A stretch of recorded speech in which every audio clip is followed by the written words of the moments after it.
Hello and welcome back to this series on Yoga Trek Nepal. What I'd like to talk to you now about is a little bit more about Yoga Trek and what happens on a Yoga Trek. So bear with me again while I share my screen.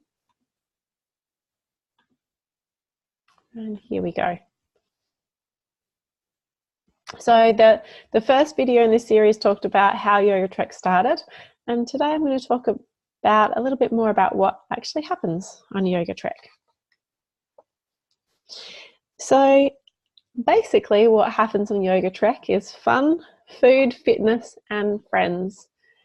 And that's just a nutshell. So perhaps the next step is to tell you a little bit about some misconceptions about what Yoga Trek is not.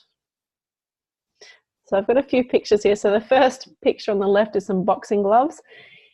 That's to denote that it's not about competition. It's not about competing against each other. It's about creating a community and a connection, and that we're working together. It's not about being better or stronger or faster or fitter. It's about coming together, so we can get rid of that. And yoga is so much more than acrobatics and gymnastics and aerobics. While handstands are impressive and we'd all love to be able to do a better handstand, most of us anyway, the trek is about yoga practices that take place on the mat.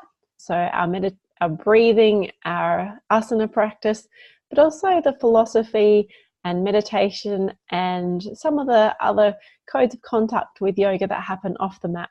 So it's not just about the gymnastics.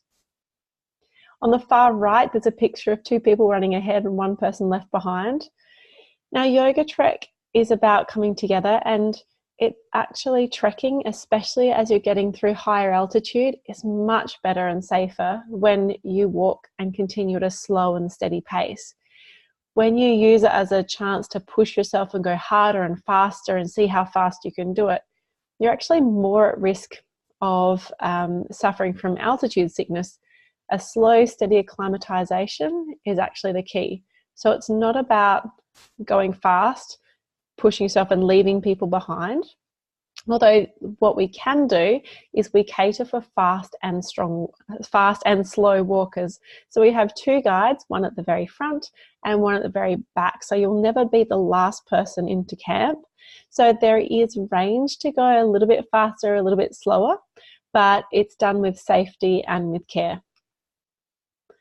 And being a yoga tour, some people are concerned about the restrictions on eating and curfews and that kind of thing. And the little sad plate is to tell you that there is no strict eating plan and there is no curfews. And the main thing is to have good food, good quality food, and enjoy it with friends, so we can get rid of Mr. Sad Plate. And a little bit more about what Yoga Trek is. So it's getting together with a bunch of like-minded people, setting yourself a goal, such as trekking to these pretty high places, these amazingly beautiful treks, setting the goal and preparing for yourself over a series of months, getting stronger, getting fitter, and then giving it a red hot go. And like I said, it's about the local food as well. These are some momo, the traditional Nepali dumplings. They're absolutely delicious. So it's not about a restricted diet. You have what you want when you want. And perhaps you need to celebrate too. So this is me and Annie having a cocktail on our return from trekking as a celebration. And cake. This is Lakpa's famous chocolate cake. Lakpa is our local Nepali guide.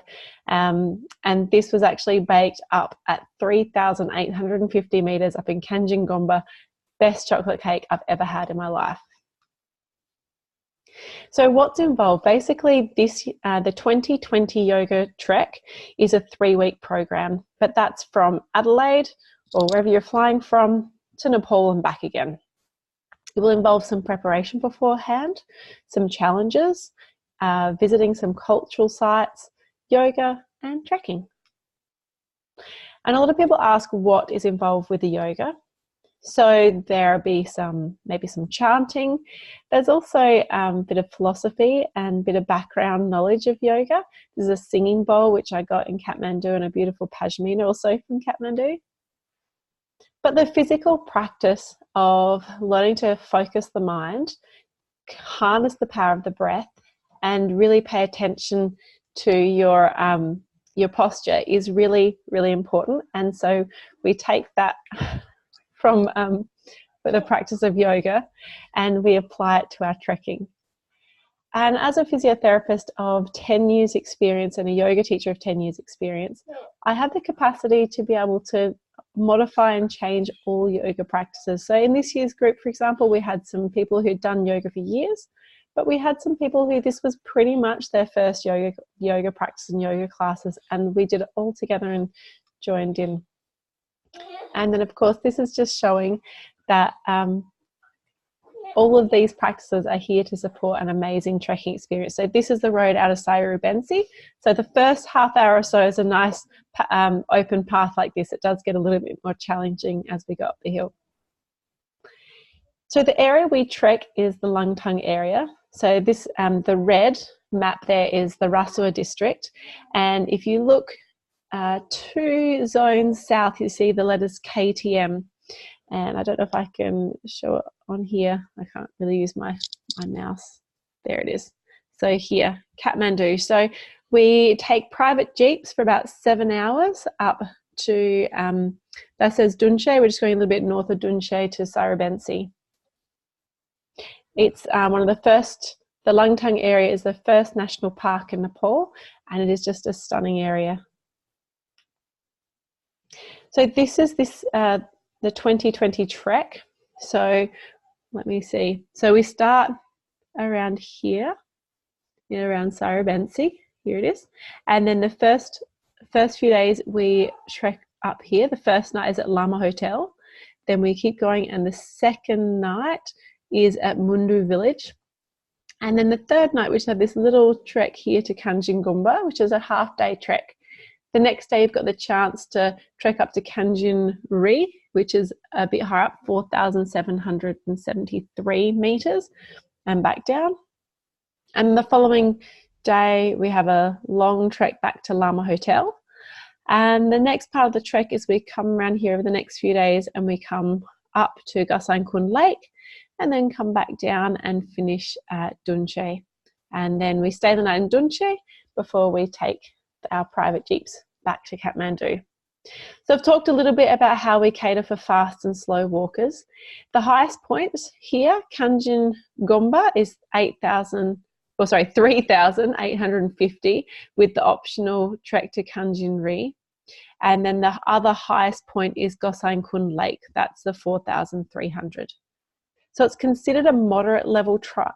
It's not particularly technically difficult, but it is physical, and we'll be walking anything from 3 to 9 hours a day. So this was our 3-hour day here, and our 9-hour day is going to be probably this Chandanbari down to Dunche.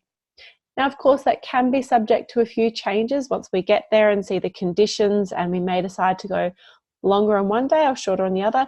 And that's really at the helm of our trekking guide, Lakba, who decides, based on the current conditions, what's the safest and most effective trek.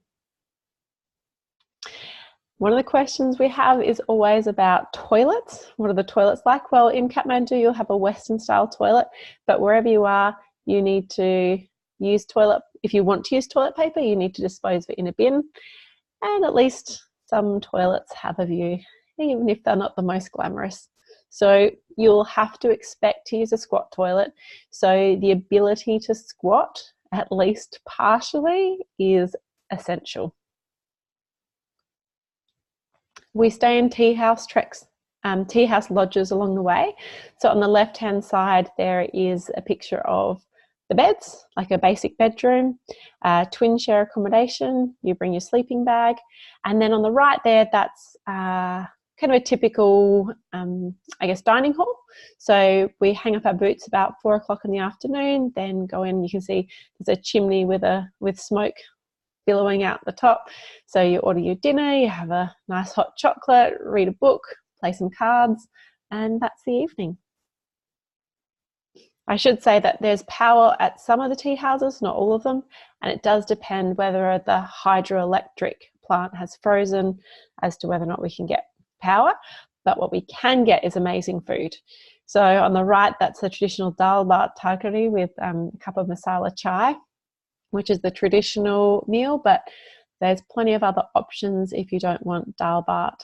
So breakfast might be pancakes or flatbread or porridge. Dinner, mixed vegetables, eggs, some pasta dishes, even momo, of course. So there's lots of options food-wise. And before we head trekking though, what I like to include is a little practice trek. So we go and stay at an eco village, an eco farm resort at Namobuddha, which has the most amazing views and my favorite yoga hall in the whole entire world, Lasho Hall, which is there on the right. So it's a chance to do a half-day hike. So it's about a 3-hour hike. And that way you test out your equipment, see if there's any other bits or pieces you need, get your legs working, and then we have a beautiful restful couple nights in Namobuddha, which is also a significant Buddhist site, which I'll tell you more about before heading back into Kathmandu and then off to Langtang. And then once we're back in Kathmandu on our way back, we will see some amazing sights. So on the left is a golden Buddha from Swayambhunath monkey temple, and on the right it's a beautiful Jain temple in the ancient city of Patan. You can see there's still some construction going on in the background, but they've done an amazing job in Nepal with support of UNESCO, preserving and restoring some of the ancient temples that were knocked down in the earthquake. So next up, what I'm going to do is I'm actually going to leave that there. I'm going to break this down into chunks, and what I'll talk about next is the benefits of Yoga Trek. So I will stop my sharing there, and I hope you'll join me to find out more benefits of Yoga Trek.